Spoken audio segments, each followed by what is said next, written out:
Hi everyone, how are you all doing? I hope everything is great with you. Welcome back to another video here on the channel. Today, I'm going to share a money-saving tip that can help you save a lot of money at home. So make sure you stay until the end of the video so you don't miss this amazing tip. To get started, you'll need a container like this one. The first ingredient we're going to use is toothpaste. The same toothpaste you already use at home, it can be any brand. Just add a small amount like this. You don't need much. After adding the toothpaste, we're going to use olive oil. Any olive oil will work, as long as it's real olive oil and good quality. Add just a small drizzle like this. That's it.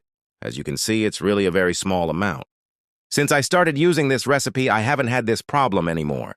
Now let's continue.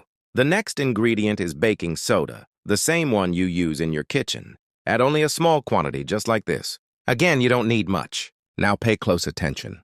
You'll need a sprig of rosemary. If you have dried rosemary, you can use that as well. This amount is enough, and one sprig can be used to make this recipe many times. Rosemary has many beneficial properties that help solve this type of problem. Now mix everything very well like this. As you mix, the rosemary releases its properties into the olive oil and the toothpaste, forming a paste like this. And while you're watching, write in the comments which country you're watching from so I can send you a very special greeting. After mixing well, take a cotton ball and dip it into the mixture.